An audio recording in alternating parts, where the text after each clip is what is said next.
नमस्ते दोस्तों, प्रयास में मैं प्रज्ञा आपका स्वागत करती हूँ। प्लीज़ अगर आप ये वीडियो पहली बार देख रहे हैं, मेरा वीडियो पहली बार देख रहे हैं और आपने अभी तक सब्सक्राइब नहीं किया है, तो इस चैनल को प्रयास को सब्सक्राइब कीजिए। और अगर आपको ये वीडियो पसंद आए तो इसको लाइक भी कीजिए। तो चलिए शुरू करते हैं। आज का जो विषय है जो मैं ले रही हूँ, वो विषय आपने बहुत सुना होगा कि एक यूट्यूबर है ज्योति करके, जो कि जासूसी के आरोप में गिरफ़्तार की गई हैं। अब ऐसा क्यों होता है? बहुत सवाल उठता है ना, आश्चर्य होता है कि हम लोग तो ऐसा सुनते नहीं थे, हम लोगों में तो कोई जासूसी करता नहीं, तो क्यों करेगा कोई अपने देश के प्रति जासूसी। तो जो इन्फॉर्मेशन है, पहले मैं आपको इसका बैकग्राउंड समझाती हूँ कि हम इस पे क्यों बात कर रहे हैं और क्या हुआ क्या है। तो पिछले दिनों जो है, जब से ये पहलगाम का केस हुआ है, अब तक कुल 33 लोग गिरफ़्तार हुए हैं। पर जो कि जिस केस के बारे में मैं बात कर रही हूँ, उसमें जुड़े हुए करीब 18 लोग गिरफ़्तार किए गए हैं पंजाब और हरियाणा से। और इन 18 लोगों में से 14 मुसलमान हैं, 2 ईसाई हैं, 1 सिख है और 1 हिंदू है। जिस लेडी के बारे में हम बात कर रहे हैं, इसका अपना एक यूट्यूब चैनल था, जो कि ट्रैवलिंग के ऊपर यूट्यूब चैनल था, ट्रैवल विद जो करके। और सोशल मीडिया पे लगातार ये सवाल हो रहे हैं कि मतलब हिंदुओं को जब से पता चला है, भारतीयों को जब से पता चला, ख़ासतौर पे हिंदुओं को पता चला, हम लोग स्तब्ध हैं, क्षुब्ध हैं, शर्मिंदा हैं कि ऐसा कोई कैसे कर सकता है अपने देश के प्रति। वहीं जो दूसरे लोग गिरफ़्तार किए गए हैं, उनको एज़ यूजुअल बचाने का प्रयास हो रहा है। आगे ज्योति को खड़ा किया जा रहा है, कहा जा रहा है कि देखो, अगर ज्योति की जगह कोई और होता, तो जैसे कि कोई और पकड़ा ही नहीं गया है। 14 लोग, जो बाकी के 14 मुस्लिम पकड़े गए हैं, जो 2 ईसाई पकड़े गए हैं और 1 सिख पकड़ा गया है, जैसे कि वो एग्जिस्ट ही नहीं करते। बाकी के 33 लोग, जो टोटल 33 लोग अभी तक इस घटना में, पहलगाम वाले मुद्दे में पकड़े गए हैं, वो जैसे पकड़े ही नहीं गए हैं, है ना।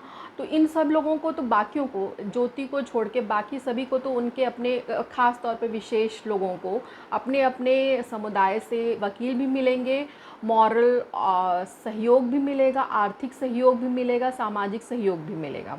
हम लोग नहीं खड़े हैं, हिंदू कोई भी नहीं खड़ा है, और सब आश्चर्य में है कि ये कैसे हो सकता है। तो दूसरा एक सवाल उठता है कि कोई हिंदू अपने राष्ट्र से गद्दारी करने जैसी नीचता कैसे कर सकता है, और तो इसका हम विश्लेषण कर देंगे कोई क्यों कर सकता है। सबसे पहली चीज़ है कि आत्मविश्वास जो होता है, और मतलब ऑब्वियसली जब वो यूट्यूब चैनल चला रही हैं तो उनमें आत्मविश्वास था, उनके पास समान अवसर थे, एक काम कर रही थी अच्छा खासा। 4 लाख के करीब उनके जो है, 40,000 या 4 लाख के करीब उनके यूट्यूब सब्सक्राइबर हैं। इतना अच्छा चैनल उनका ग्रो कर रहा था, तो उसको ये सब करने की क्या ज़रूरत थी। उसको ये देश अवसर दे रहा था, लोग पसंद कर रहे थे, उनमें टैलेंट है, तभी तो वो वीडियो बना रही थी, और आत्मविश्वास भी है, तभी वो लोगों से के बीच में जा रही थी। फिर उनको ये सब करने की ज़रूरत क्यों पड़ी। दूसरा जो सवाल उठ रहा है वो ये है कि क्या समाज में असत्य और अधार्मिक या भ्रष्ट आचरण क्या इतना ज़्यादा हमने स्वीकार कर लिया है कि अब लोगों को डर नहीं लगता। वो ये सोचते हैं कि हम असत्य बोलें, अधार्मिक रहें, भ्रष्टाचार करें। और अब इस कड़ी में देशद्रोह भी जुड़ गया है कि हम अगर देशद्रोह भी कर रहे हैं तो भी हम अगर सफलता के लिए ज़रूरी है तो हम देशद्रोह भी कर लेंगे। क्योंकि पाकिस्तान के साथ हमारा जो समस्या है, वो कोई आज की तो है नहीं। हम 1947 से वो हिंदुओं को मार रहे हैं, वो भारत को ख़त्म करना चाहते हैं, वो हम लोगों का अस्तित्व को एक दुश्मन की तरह देखते हैं। अब तीसरा सवाल जो उठता है इस मुद्दे पर, वो ये है कि क्या सेक्युलर होना धर्म और राष्ट्र और संस्कृति की अवहेलना करने का ही एक दूसरा नाम हो गया है। आप सेक्युलर हैं तो आप कितने एंटी हिंदू दिख सकते हैं। आप वो आप बनने की कोशिश करते हैं। आप सेकुलर दिखने के लिए कितने अराष्ट्रीय हो सकते हैं, अपने देश के विरोध में जा सकते हैं, वो आप देखने का प्रयास करते हैं। आप कितना अपने पूर्वजों पे, अपनी संस्कृति पे थूक सकते हैं, वो आप करना चाहते हैं। मतलब आपको एक कॉर्नर में ला दिया गया है, आपको आत्मग्लानि से भर दिया गया है कि आप सेकुलर हैं, तो प्रूव करिए कि आप सेकुलर हैं। एक अगर आप किसी और धर्म के हैं तो आप वही बने रहिए, लेकिन अगर आप हिंदू हैं और आपको अपने आप को सेकुलर साबित करना है, तो आपको अपने राष्ट्र पे, अपने धर्म पे, अपनी अपनी प्रथाओं पे, अपने कुल पे, अपने पूर्वजों पे, सब पे थूक के दिखाना पड़ेगा। तभी आप साबित करेंगे कि धार्मिक नहीं हैं आप सेकुलर हैं। चौथा प्रश्न उठता है कि किसकी स्वीकार्यता के लिए हम अपने आप को दांव पे लगा रहे हैं। मतलब हम अगर इस तरह की घटनाएं करते हैं, अगर हम सफलता के लिए, देशद्रोह तक करने के लिए अब तैयार हो गए हैं, तो ये हम किसके लिए कर रहे हैं, क्यों कर रहे हैं? क्या आपका परिवार आपकी आर्थिक सफलता से इतना प्रभावित हो जाता है कि वो अंधे हो जाते हैं और वो नहीं देखते, आपके आसपास के लोगों को नहीं दिखता कि आप क्या कर रहे हैं? क्योंकि इस केस में हुआ ये है कि जो ये लड़की है ज्योति मल्होत्रा, इसके फादर आए थे 5-6 दिन पहले से ये घटना चल रही है। तो 4 दिन पहले उसके फादर ने कहा कि क्यों मेरी बेटी, तो आप अपने फ्रेंड्स जो हैं पाकिस्तान में, अगर आपके फ्रेंड्स होंगे तो क्या आप उनसे बात नहीं करते, उनको फ़ोन नहीं करते, उनसे मिलने नहीं जाते? हालांकि उन्होंने 4 दिन पहले ये बात स्वीकार की कि उनको उनकी बेटी ने उनको ये कहा था कि वो दिल्ली गई थी और उनको नहीं पता था कि उनकी बेटी पाकिस्तान में है। तो उन्होंने अपने आप को एसोसिएट किया है। लेकिन जब वो 4 दिन पहले, 5 दिन पहले ये कह रहे थे कि मेरी बेटी अपने फ्रेंड्स से मिल रही थी, इसमें गलत क्या है कि अपने फ्रेंड्स को आप फ़ोन नहीं करते? इसका मतलब है कि वो उसको एक कवर फायर दे रहे थे, उसको सामाजिक स्वीकार्यता दे रहे थे। उनको वो ये सोच रहे थे कि ये मुद्दा जो है इसको वो डाइल्यूट कर लेंगे। अब एक सवाल उठता है कि लोग ये करते क्यों हैं? इसलिए करते हैं, मतलब यूट्यूब में लोग सवाल पूछ रहे हैं, लोग सोशल मीडिया पे ये सवाल पूछ रहे हैं कि उसके पास ऐसे कौन से सीक्रेट थे, या पाकिस्तान जाके वो ऐसा क्या कर रही थी कि उसको गिरफ़्तार कर लिया गया, ऐसी कैसी जासूसी कर रही थी। और अगर आप अपने सीक्रेट्स जो हैं वो आर्मी वाले या सैनिक जो हैं अपनी सीक्रेट्स को छुपा नहीं सकते हैं, तो फिर वो एक यूट्यूबर से तो फिर ऐसे कैसे खुलेआम थे कि उस लड़की को मिल गए? ये बात उसकी नहीं है। बात ये है कि आजकल या बहुत वक्त से एक इंफॉर्मेशनल वारफेयर भी चलती है, एक साइकोलॉजिकल वारफेयर भी खेला जाता है, जो कि सैनिक हथियारों और आधुनिक उपकरणों के इतर खेला जाता है, वो दिमाग के लेवल पे खेला जाता है। तो ये इस तरह से यूट्यूबर्स को बुला के एक चीज़ तो ये करवाई जाती है कि ऐसे सेंसिटिव एरिया की आपसे वीडियोग्राफी करवा ली जाएगी। सपोज़ आप वीडियोग्राफी कर देंगे, आपको नहीं पता है, आपको सिर्फ ये कहा जा रहा है कि फ़लाने जगह मिलना है, कोई एक व्यक्ति को प्लांट कर दिया जाएगा, आपको उससे मिलवा दिया जाएगा। एक व्यक्ति को प्लांट कर दिया जाएगा और आपसे कहा जाएगा कि इस व्यक्ति से मिल लीजिए, यहाँ पर मिलना है। वो आपको घुमाने ले गया, जैसे ये ट्रैवलिंग की वीडियो बना रही थी, और उसके बैकग्राउंड में उस व्यक्ति को, दूसरे व्यक्ति को पता है, और वो जो स्लीपर सेल है, और आप फिर जो है वहाँ पर एक पर्टिकुलर जगह की वीडियोग्राफी हो गई इस आड़ में हो गई कि भाई ये एक यूट्यूब चैनल चलाती हैं, नोन है, स्क्रॉल करने पे दिख गया, कोई रोकेगा नहीं, वीडियोग्राफी हो गई, वो पाकिस्तान तक, मतलब ऑनलाइन कर दी गई, वो पाकिस्तान तक पहुंच गई। ठीक है।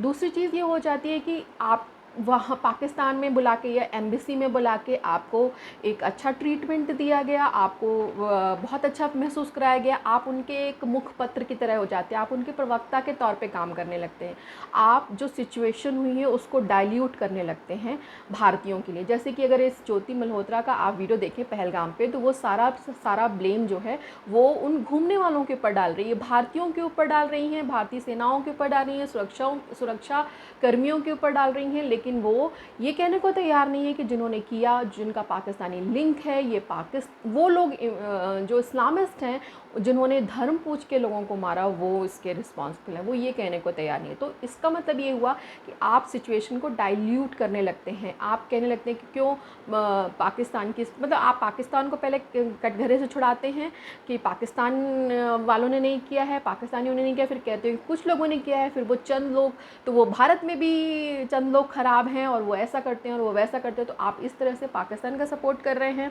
पाकिस्तान को आप आरोपी होने से बचा रहे हैं, आप उनके लिए एक धुआं क्रिएट कर रहे हैं जो कि धुंधलापन कर रहा है ताकि वो भाग सकें।